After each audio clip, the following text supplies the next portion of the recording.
ஈரோடு மாவட்டம் பெருந்துறை அருகே பட்டியலினத்தவர்கள் தொழில் தொடங்குவதற்காக ஒதுக்கப்பட்ட நிலத்தில் தனியார் நிறுவனம் கட்டுமான பணி தொடங்க தடை கோரிய மனுவுக்கு தமிழக அரசு பதிலளிக்க சென்னை உயர்நீதிமன்றம் உத்தரவிட்டுள்ளது.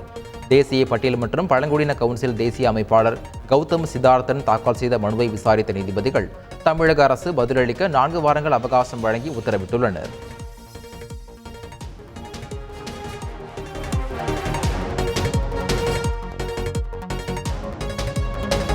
அரியலூர் மாவட்டம் ஜெயங்கொண்டம் அருகே நாட்டு துப்பாக்கியுடன் சுற்றித் திரிந்த நபரை கைது செய்து போலீசார் விசாரித்து வருகின்றனர்.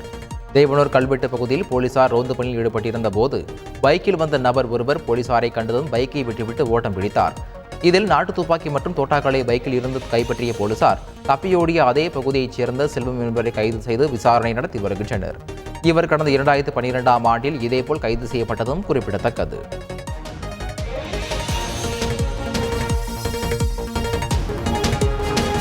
சென்னையில் சிற்றுண்டி கடை நடத்தி வந்தவரை தாக்கி செல்போன் பறிப்பில் ஈடுபட்ட 3வரை போலீசார் கைது செய்தனர்.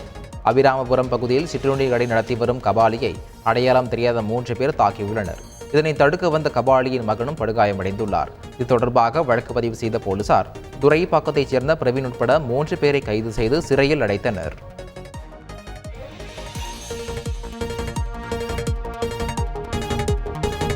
திருவள்ளூர் மாவட்டம் கும்மிடிப்பூண்டி அருகே இளம்பெண் ஒருவர் வயல்வெளியில் கொலை செய்யப்பட்டு சடலமாக மீட்கப்பட்ட சம்பவத்தில் 3 இளைஞர்களை பிடித்து போலீசார் விசாரணை நடத்தி வருகின்றனர்.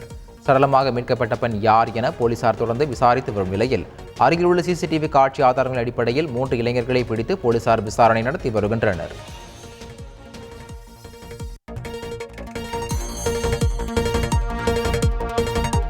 சேலம் மாவட்டம் தாரமங்கலம் அருகே ஏரியில் மூழ்கிய 2 சிறுவர்கள் பரிதாபமாக உயிரிழந்தனர். இயற்கை உபாதை கழிக்க சென்ற சிறுவர்கள் மல்லிக்குட்டை ஏரியில் கால் நனைந்த போது இந்த சம்பவம் நிகழ்ந்துள்ளது. 2 சிறுவர்களின் உடல்கள் ஓமலூர் அரசு மருத்துவமனையில் பிரேத பரிசோதனைக்காக வைக்கப்பட்டுள்ளது. இந்த சம்பவம் குறித்து தாரமங்கலம் போலீசார் வழக்கு பதிவு செய்துள்ளனர்.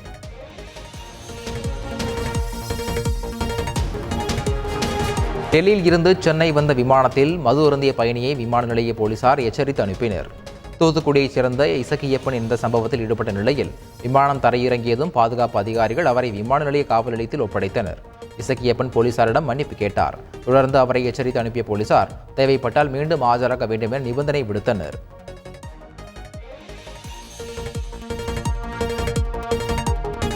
தூத்துக்குடியில் அரசுக்கு நிலம் வழங்க மறுப்பு தெரிவித்த நில உரிமையாளரிடம் பேசி அமைச்சர் அனிதா ராதாகிருஷ்ணன் ஒப்புதல் பெற்றார்.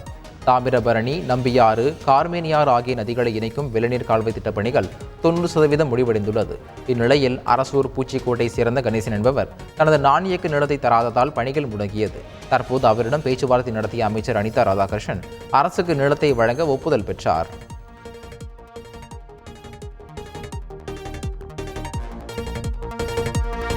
வட மாவட்டங்களின் கல்வி வளர்ச்சிக்காக தமிழக அரசு உடனடியாக சிறப்பு திட்டங்களை செயல்படுத்த வேண்டும் என பாமக நிறுவனர் ராமதாஸ் வலியுறுத்தியுள்ளார். 10ஆம் வகுப்பு தேர்வு முடிவுகளில் கடைசி 15 இடங்களில் 12 வட மாவட்டங்கள் இடம்பெற்றிருப்பது கவலை அளிப்பதாக ராமதாஸ் கூறியுள்ளார். வட மாவட்டங்களில் உள்ள அரசு பள்ளிகளில் ஆசிரியர்கள் பற்றாக்குறையும் கட்டமைப்பு வசதிகள் இல்லாததும் தான் தேர்ச்சி விகிதம் குறைந்ததற்கு முதன்மை காரணம் என்றும் அவர் குற்றம் சாட்டியுள்ளார்.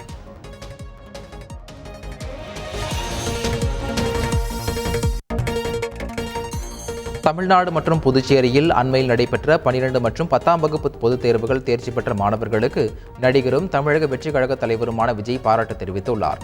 மற்றவர்கள் தன்னம்பிக்கையுடனும் மீண்டும் முயன்று வெற்றி பெற வாழ்த்துக்கள் என்று கூறியுள்ள விஜய் விரைவில் நாம் சந்திப்போம் என்றும் தனது பதிவில் குறிப்பிட்டுள்ளார்.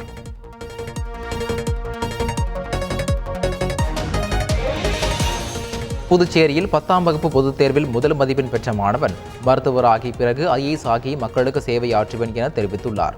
புதுச்சேரியில் பரத்குமார் என்ற மாணவன் 500க்கு 498 மதிப்பெண்கள் எடுத்து மாநில அளவில் முதலிடம் பிடித்துள்ளார். அவருக்கு அவரது பள்ளி சார்பில் மரியாதை செலுத்தப்பட்டது. இந்நிலையில் செய்தியாளர்களிடம் பேசிய பரத்குமார் MBBS படித்து பின்னர் IAS தேர்வில் வெற்றி பெற்று மக்களுக்கு சேவை செய்வதே எனது நோக்கம் என தெரிவித்தார்.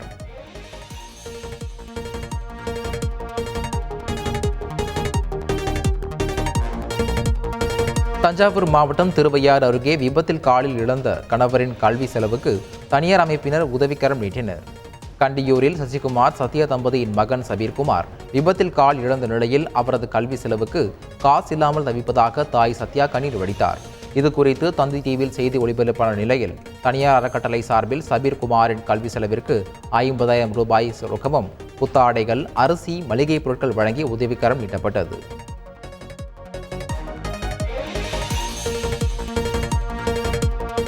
நாகை மாவட்டம் நரிமணம் பகுதியில் சிபிசிஎல் நிறுவனம் இழப்பீடு வழங்காமல் நில அளவீடு பணியில் ஈடுபட்டதை கண்டித்து போராட்டத்தில் ஈடுபட முயன்ற 19 பேரை போலீசார் கைது செய்தனர். சிபிசிஎல் எண்ணெய் ஆலை விரிவாக்க பணிக்காக கையகப்படுத்தப்பட்ட நிலத்தின் உரிமையாளர்களுக்கு மறுவாழ்வு மற்றும் மீள் குடியமர்வு கூடுதல் நிவாரணம் கோரி 10 நாட்களாக உண்ணாவிரத போராட்டத்தில் ஈடுபட்டு வருகின்றனர்.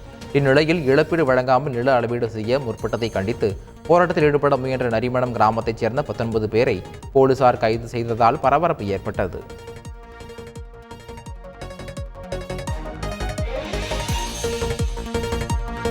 கோவையில் மாநகர காவல்துறை குறித்து அவதூறாக விமர்சித்து வீடியோ வெளியிட்ட விவேகானந்தர் பேரவையின் தலைவர் ஜலேந்திரன் மீது வழக்கு பதிவு செய்யப்பட்டுள்ளது. கோவை மாநகர போலீசார் இந்துக்களிடம் ஒரு மாதிரியாகவும் மாற்று மதத்தினரிடம் ஒரு மாதிரியாகவும் ஒரு தலைபட்சமாக செயல்படுவதாக கூறி ஜலேந்திரன் வீடியோ வெளியிட்டிருந்தார். இந்நிலையில் அவர் மீது கடைவீதி போலீசார் வழக்கு பதிந்து விசாரித்து வருகின்றனர்.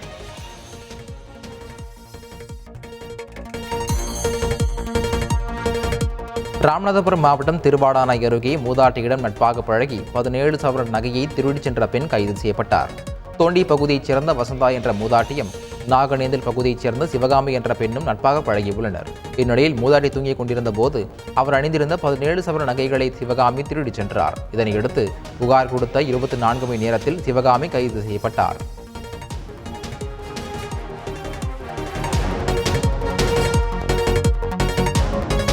புதுச்சேரியில் 12 நாய்கள் விஷம் வைத்து கொல்லப்பட்டதாக போலீசில் புகார் அளிக்கப்பட்டுள்ளது. புதுச்சேரி புறநகர் பகுதியான திருக்கனூர் லட்சுமி நகரில் 12 நாய்கள் ஆங்காங்கே சுருண்டு விழுந்து உயிரிழந்து கிடந்தன. சில நாய்கள் உயிருக்கு போராடியபடி இருந்ததை பார்த்த பொதுமக்கள் நாய்களுக்கு விஷம் வைக்கப்பட்டதை உறுதிப்படுத்தினர். இதுகுறித்து நாய் வளர்ப்போர் அளித்த புகாரின் பேரில் நாய்களுக்கு கோழி இறைச்சியில் விஷம் கலந்து வைத்த நபரை வலைவீசி தேடி வருகின்றனர்.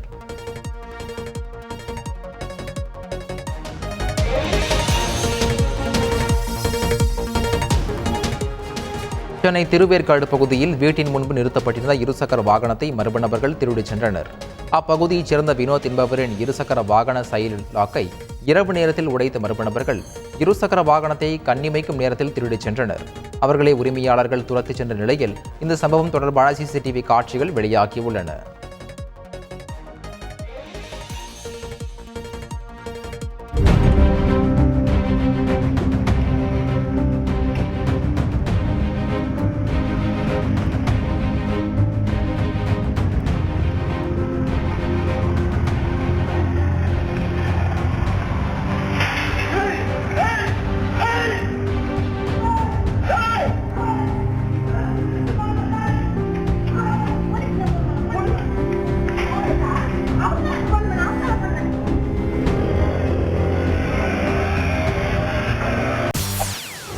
செய்திகளை உடனுக்குடன் தெரிந்து கொள்ள உடனே சப்ஸ்கிரைப் பண்ணுங்க.